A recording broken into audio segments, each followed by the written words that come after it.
Hello, everybody, and welcome back. This is Rex Robichaux. I'm the GIS administrator here at Virginia DEQ. And in today's environmental data mapper video, we're going to take a look at the base map widget, which is a widget that was created and offered through this web mapping utility as a means to switch up your background or your base map imagery or whatever real background kind of information you'd like to display.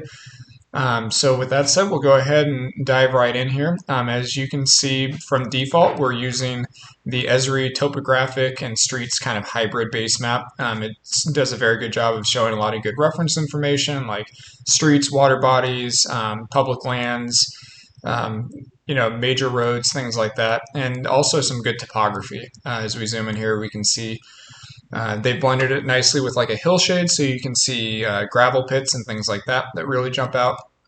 But we also wanted to make a lot more and various background type information available. So the base map gallery can be found up here in the upper left. It's the furthest tool to the right, kind of with the four small squares put together. If you click on it, it's going to open up, and we offer a whole host of Esri ArcGIS Online hosted base maps that you can iterate through. So if you want something more simple or kind of a dark friendly screen, you can use this gray called the dark gray canvas. We have Firefly imagery, which is more low resolution but worldwide imagery. We have kind of some more artistic type base maps, human geography map. Of high interest would probably be the imagery and the imagery hybrid.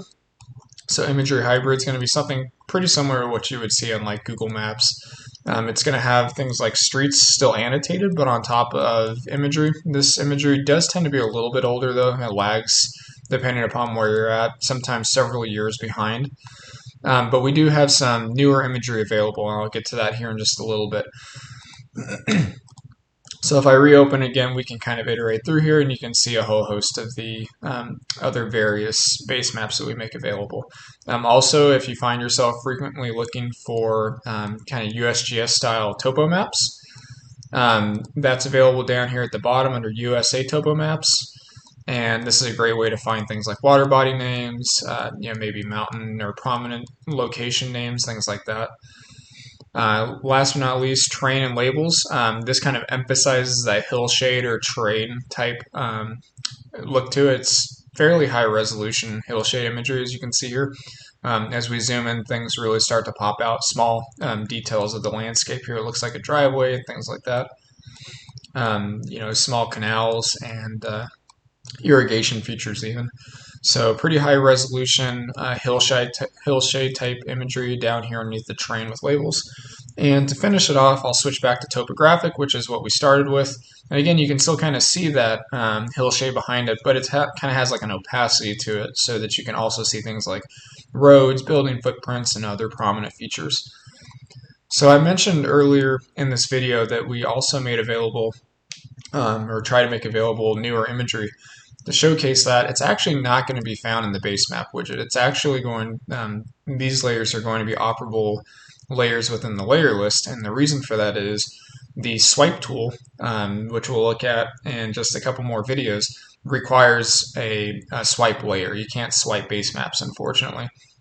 So to find these other kind of base map style background layers, you're going to expand the external data layers. By default, it's stocked down here in the bottom. And if you scroll down, all four, and currently we have four, hoping to add more in the future, all four of these bottom layers are kind of base map style layers. So as we zoom in, this is VGen. It's actually coming from their server. This is their most recent imagery. So depending upon where you're at in the state, currently this ranges from 2017 to 2019, with the eastern 1/3 of the state being the most recent. Or sorry, I think I cross that, with the western 1/3 of the state being the most recent and the eastern 1/3 being the oldest at 2017. And then this year they will hopefully fly and get 2020 data or 2021 data subsequently. So with that said, this will never be older than maybe a few years out of date, and it's leaf off, so it's taken in normally spring or winter time, as you can see here from the trees. As a comparison, we want to also offer some historic imagery or older imagery, and you can find that right below. since these are layers, it's always going to show you the one that's on top. So I'm going to check that off, and here we can see that vast difference between those two layer dates. So again, if you want to see almost a 20-year difference in like land use, land cover change, you can compare these two. It's a great way to see change over time. So we see entire houses and things like that. For areas with a lot of development, this change becomes very prominent. So with that said, also newer imagery, not necessarily as new as the VGen most recent, is this NAPE imagery coming from USDA. As you can tell, the difference here is this is leaf-on imagery. So if you frequently need to look at something like NDVI or something like that with where you want to look at vegetation coverage, you can compare these two, because as you can see, they're fairly comparable as far as date range goes.